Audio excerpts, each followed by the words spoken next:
Uma boa noite a todos. Estamos iniciando mais um estudo do Livro dos Espíritos. Estudo este realizado pela Sociedade Espírita Obreiros do Senhor de Curitiba, Paraná. E nós sempre gostamos de lembrar no início dos estudos que esse estudo ele é transmitido ao vivo, como disse, às sextas-feiras, às 19 horas, e aquelas pessoas que quiserem, que assistem nós pelo canal do YouTube, que quiserem participar, basta entrar lá no nosso site, www.beldosenhor, e lá encontrarão o link, encontrarão lá as orientações para a pessoa poder participar ao vivo conosco às sextas-feiras. Todos são bem-vindos. No nosso site também encontrará também ali os links, as playlists, né, dos estudos anteriores, bem também como o estudo da Revista Espírita e outras obras e outros estudos que a casa realiza. Então, dando continuidade ao nosso estudo, nós estamos no estudo número 43 de 2025, e hoje nós estamos dando continuidade aqui na parte terceira do Livro dos Espíritos, no capítulo 8º. Então, no capítulo 8º, a terceira parte, nós vamos conversar um pouquinho sobre a lei do progresso.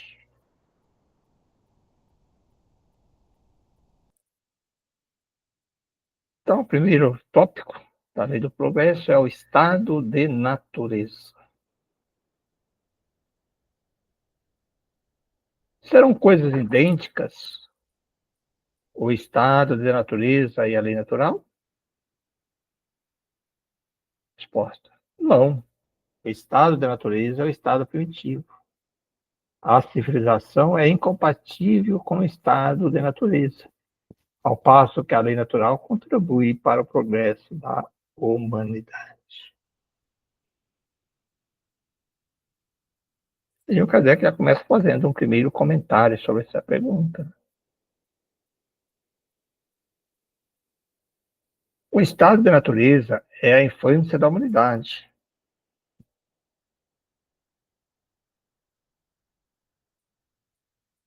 E o ponto de partida do seu desenvolvimento intelectual e moral.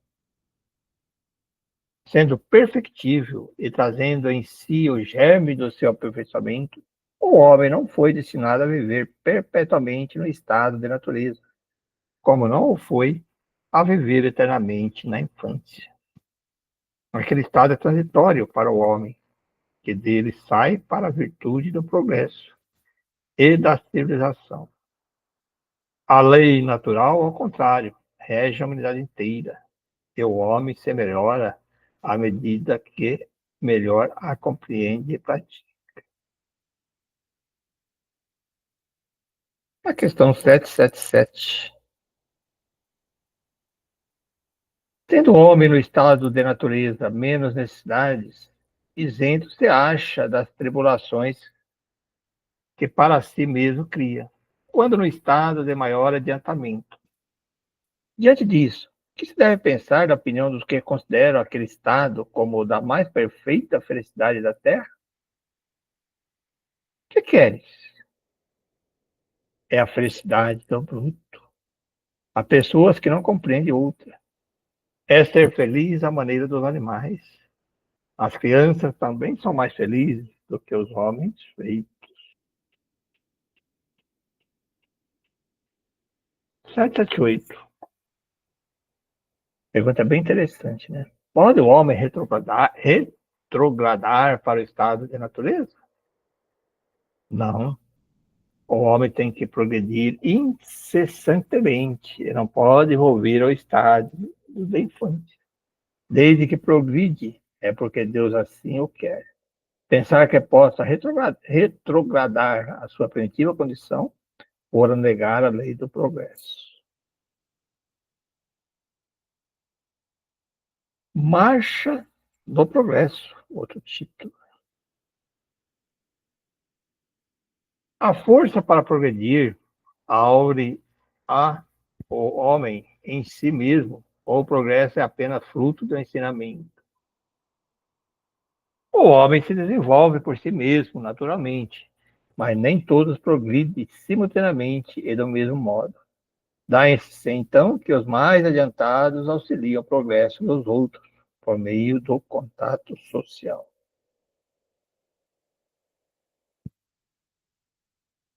780. O progresso moral acompanha sempre o progresso intelectual? Essa pergunta é bem interessante, né? E a resposta também é muito profunda. Decorre desse. Nem sempre o segue imediatamente. Aí nós foi tratado lá na questão 192 e 375 sobre esse ponto. E o Kardec faz uma pergunta aqui. Como pode o progresso intelectual engendrar o progresso moral? Fazendo compreensíveis o bem ou o mal.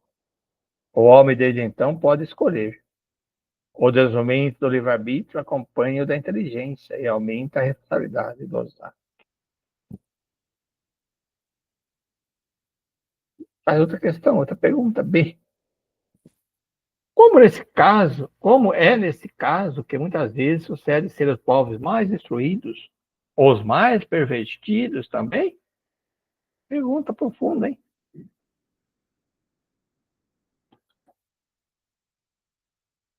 O progresso completo constitui o objetivo. Os povos, porém, como os indivíduos, só passo a passo o atinge. Enquanto não se lhe haja desenvolvido o senso moral, pode mesmo acontecer que se sirvam da inteligência para a prática do mal. O moral e a inteligência são duas forças que só com o tempo chega a equilibrar-se. E hoje nós percebemos bem claro, né, nessa época que nós estamos passando agora, né? Onde pessoas inteligentíssimas, grandes intelectos, utilizando todo esse conhecimento para a prática de coisas erradas, né? 781. Tem o homem o poder de paralisar a marcha do progresso? Pergunta. Não, mas tem às vezes de embaraçá-lo. E tem a. Se deve pensar os que tentam deter a marcha do progresso e fazer com que a humanidade retrógrade? Pobres seres, que Deus castigará, serão levados ao rodão pela torrente que procuram.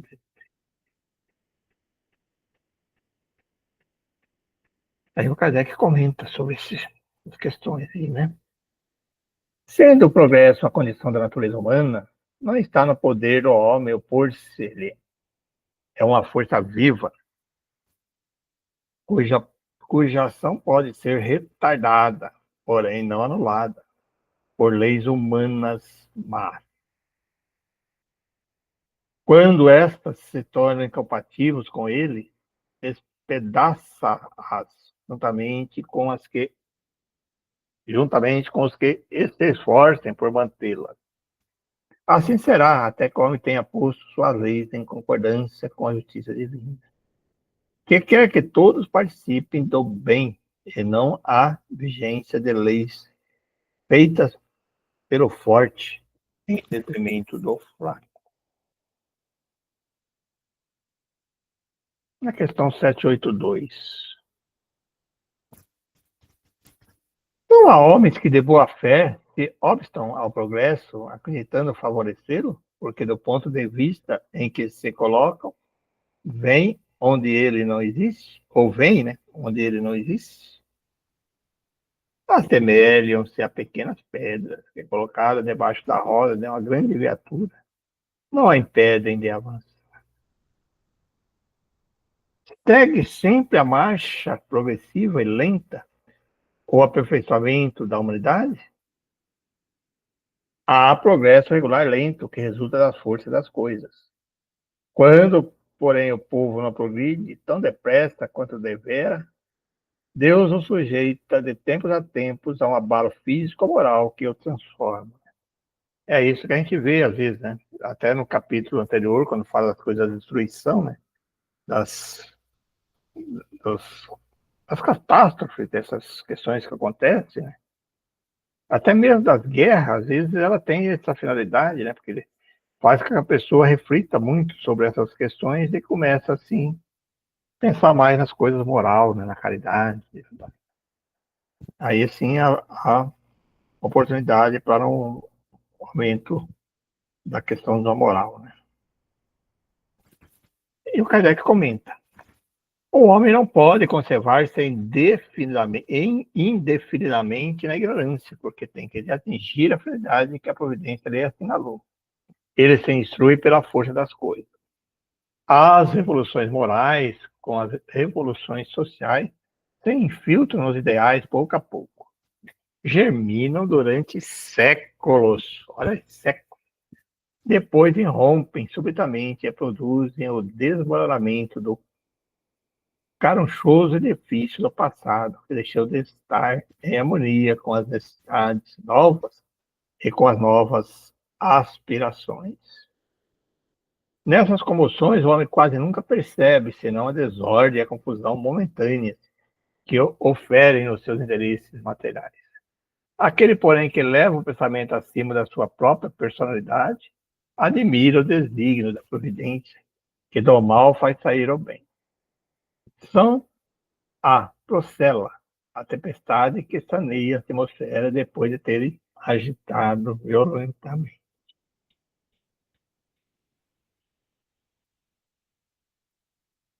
Bastante grande, 784, bastante grande é a perversidade do homem.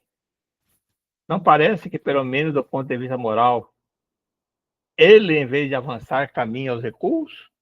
Veja bem, essa questão foi colocada pelos Kardec aos Espíritos em 1857, né? Vamos dizer, até 1856, quando estava fazendo ainda, né? Estava montando ainda o material antes de editar o livro, né? E olha que resposta. Engana-se. Observe o conjunto e verás que os homens se adianta, pois que melhor compreende o que é mal, e vai dia a dia reprimindo os abusos. Faça mister que o mal chegue ao excesso, para tornar compreensível a necessidade do bem das reformas. Essa resposta é profunda, né? Olha, faça mister que o mal chegue ao excesso, para tornar compreensível a necessidade do bem das reformas. Será que ainda não chegamos no excesso, né? Essa é a nossa pergunta. 7 de 5. Qual o maior obstáculo ao progresso? De novo, sempre essa resposta, né? Começa ali para a primeira frasezinha, né? Orgulho, egoísmo. Refiro o meu progresso moral, porquanto intelectual se efetua sempre. À primeira vista, parece mesmo que o progresso intelectual reduplica a atividade daqueles vícios, desenvolvendo a ambição e o gosto da riqueza, que, ao seu turno, incitam o homem a compreender pesquisas que lhe esclarecem o espírito. Assim que tudo se prende no mundo moral como no mundo físico, e que do próprio mal pode nascer um bem. Curta, porém, a duração desse estado de coisas, que mudará a proporção que o homem compreender melhor, que além da que o gozo dos bens terrenos proporciona uma felicidade, existe maior e infinitamente mais duradoura. E aqui ele cita aqui para ver o egoísmo, né? No capítulo 12 da primeira parte. E o Kardec comenta, nesse capítulo tem bastante.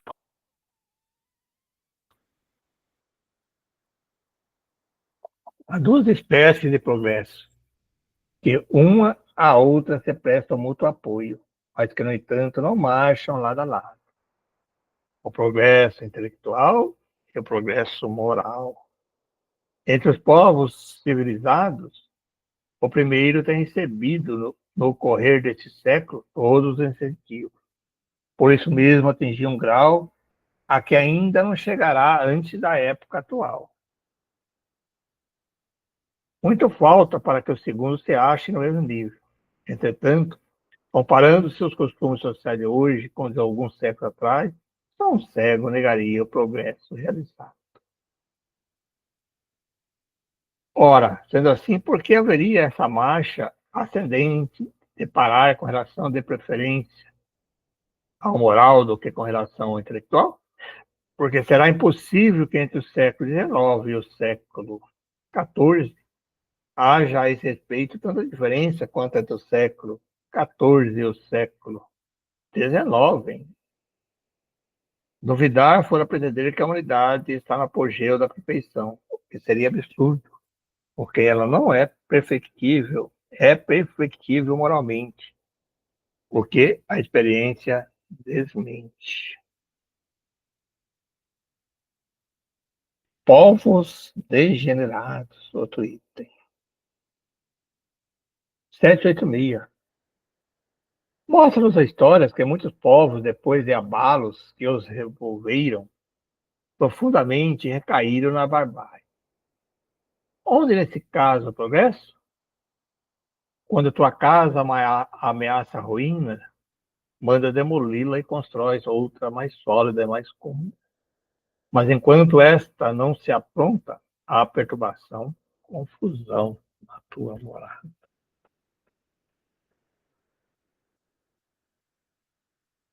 Aí Kardec, novamente. Compreende mais o seguinte: eras pobre e habitavas um casebre. Tornando-se rico, deixaste-o para habitar um palácio. Então, o pobre diabo, como era antes, vem retomar o lugar que ocupava e fica muito contente porque está sem ter onde se abrigar. Pois bem, aprende que os espíritos que, pois bem, aprende que os espíritos que encarnados constituem o povo degenerado. Não são os que constituíam o tempo do seu esplendor. Os então, tendo-se adiantados, passaram para habitações mais perfeitas e progrediram, enquanto os outros menos adiantados tomaram o lugar que fica vago e que também, a seu turno, terá um dia que deixar. Interessante essa colocação, né? Você evolui, você vai deixando e outras pessoas vão assumindo esse lugar.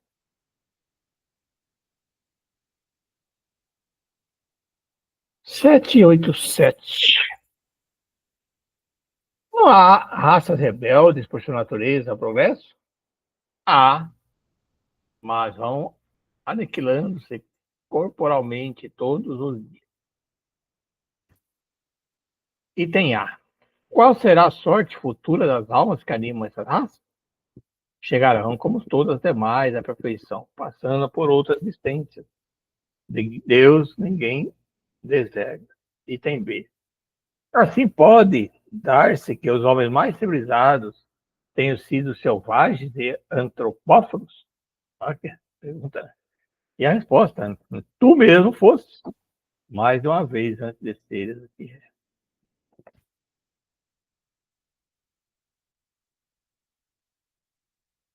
788. Os povos são individualidades coletivas que, como os indivíduos, passam pela infância, pela idade da madureza e pela decrepitude. Essa verdade que a história comprova não será de moldes a fazer supor que os povos mais adiantados desse século terão seu declínio e sua extinção como os da antiguidade? Pergunta interessante, que vem a resposta também. Os povos que apenas vivem a vida do corpo, aqueles cuja grandeza unicamente assenta na força e na extensão territorial, nascem, crescem e morrem, porque a força de um povo se exaure como de um homem. Aqueles cujas leis egoísticas obstam ao progresso da luz e da caridade, morrem, porque a luz mata as trevas e a caridade mata o egoísmo. Mas para os povos, como para os indivíduos, há a vida da alma. Aqueles cujas leis se harmonizam com as leis eternas do Criador viverão e servirão de farol aos outros povos.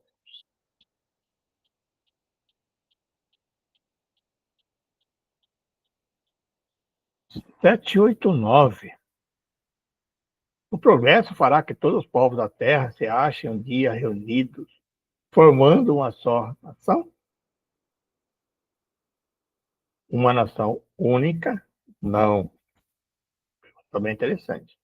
Seria impossível, visto que da diversidade dos climas se originam costumes e necessidades diferentes que constituem as nacionalidades, tornando indispensável sempre leis apropriadas a esses costumes e necessidades. A caridade, porém, desconhece latitudes e não distingue a cor dos homens. Quando, por toda parte, a lei de Deus servir da base da lei humana, os povos praticarão entre si a caridade como os indivíduos. Então viverão felizes e em paz, porque nenhum cuidará de causar dano ao seu vizinho, nem de viver à expensa dele.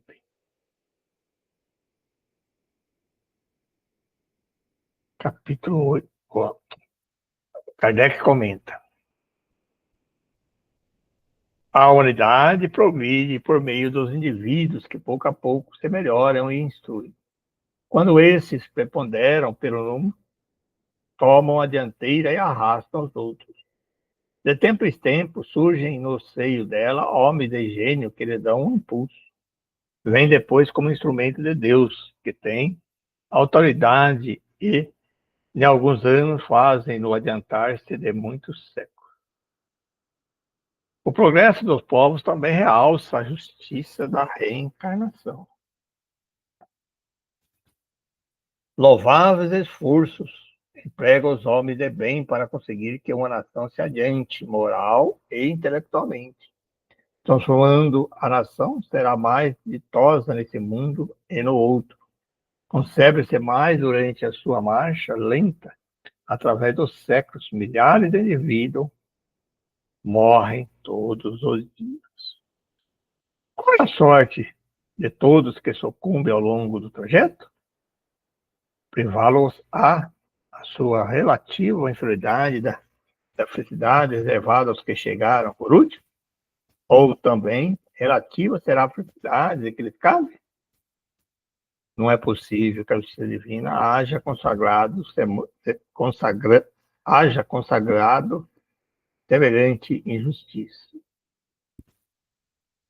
Com a pluralidade das existências, é igual para todos o direito à felicidade, porque ninguém fica privado do progresso.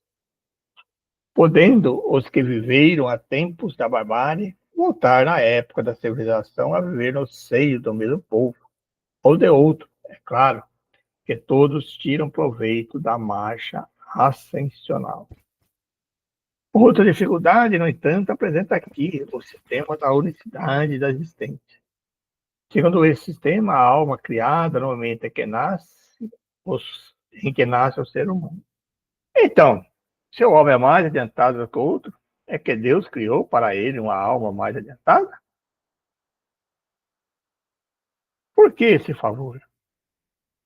Que merecimento tem esse homem que não viveu mais do que o outro, que talvez haja vivido menos para ser dotado de uma alma superior? Essa, porém, não é a dificuldade principal. Uma nação passa em 1000 anos da barbárie à civilização. Se os homens vivessem um milênio, conceber-se-ia que nesse período milenar tivesse tempo de progredir diariamente. Porém, morrem criaturas em todas as idades. Incessantemente se renovam na face do planeta, de tal sorte que todos os dias aparece uma multidão delas e outra desaparece. Ao cabo de 1000 anos, já não há naquela nação vestígio de seus antigos habitantes. Contudo, de bárbara que era, ela se tornou policiada. Que foi o que progrediu? Os indivíduos outrora bárbaros? Mas esses morreram há muito tempo. Teriam sido recém-chegados? Mas, se suas almas foram criadas no momento em que eles nasceram, essas almas não existiam na época da barbárie. E forçoso será então admitir que os esforços que se desprendem para civilizar um povo têm o poder não de melhorar as almas imperfeitas, porém de fazer que Deus crie almas mais perfeitas.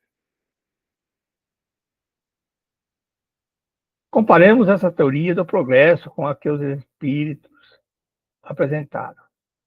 As almas vindas no tempo da civilização tiveram sua infância, como todas as outras, mas já tinham vivido antes e vêm adiantadas por efeito do progresso realizado anteriormente. Vêm atraídos por um meio que lhes é simpático e que acha relação com o estado em que atualmente se encontra. De sorte que os cuidados dispensados à civilização de um povo não têm como consequência fazer que do futuro se crie almas mais perfeitas.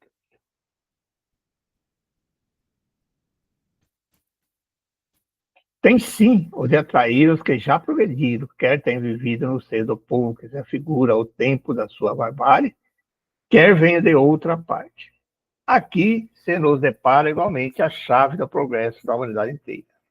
Quando todos os povos estiverem no mesmo nível, no tocante ao sentimento do bem, a Terra terá o ponto de reunião exclusivamente de bons espíritos que viveram fraternalmente unidos. Os maus sentirão-se aí repelidos, deslocados. Irão procurar em mundos inferiores o meio que lhes convém, até que sejam dignos de devolver ao nosso, então transformado.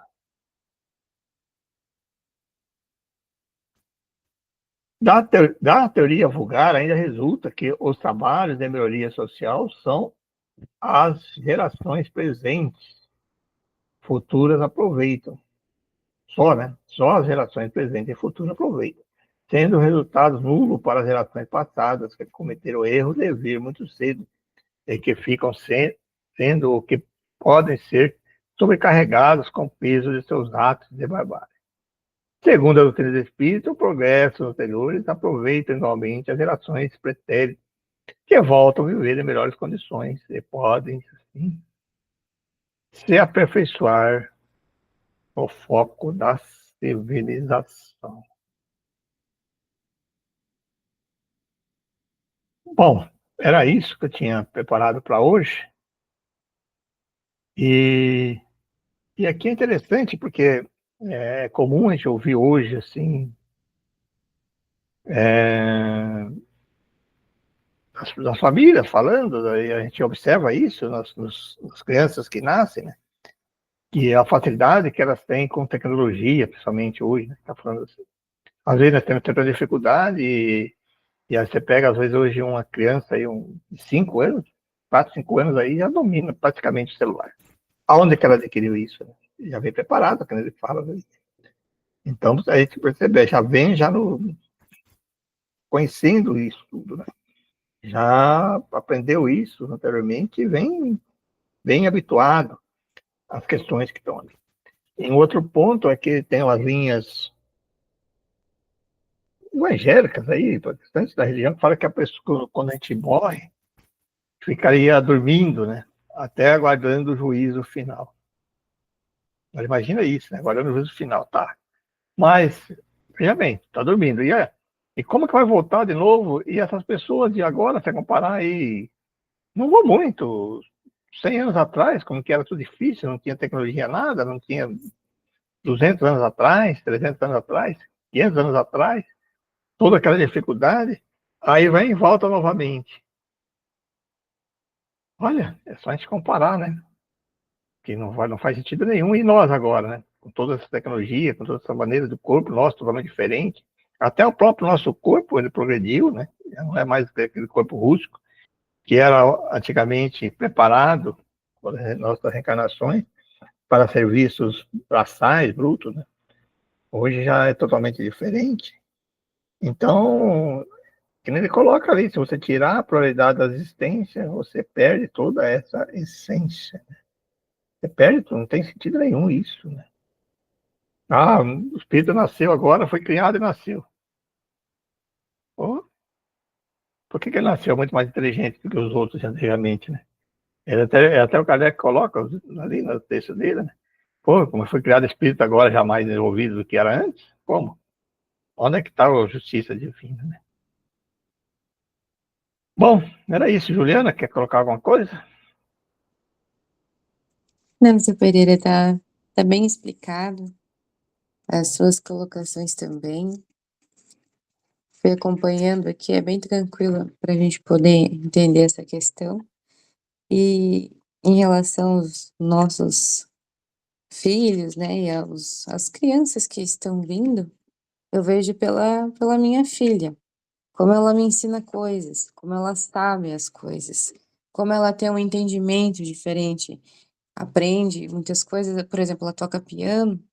E ela, só de ouvir uma vez, ela já consegue tirar aquela música sem ter aula, só ouvindo. Celular também, a tecnologia, ela mexe em tantas coisas, ela faz tantas edições, ela vem, ela ensina, ela fala, olha, eu fui aqui, e se ela não sabe, ela pesquisa constantemente. E da onde é que tirou isso, né?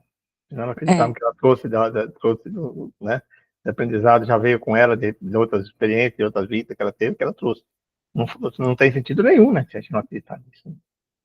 sim. Bom, era isso, né? Você quer então fazer a oração para nós encerrarmos? Sim. Primeiramente, agradeço a Deus, nosso Pai de infinita bondade, por mais esta oportunidade de estudo.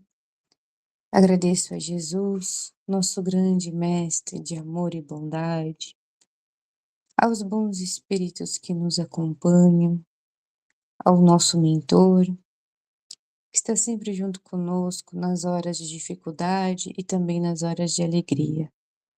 Gratidão por mais esta noite de estudos, que assim seja.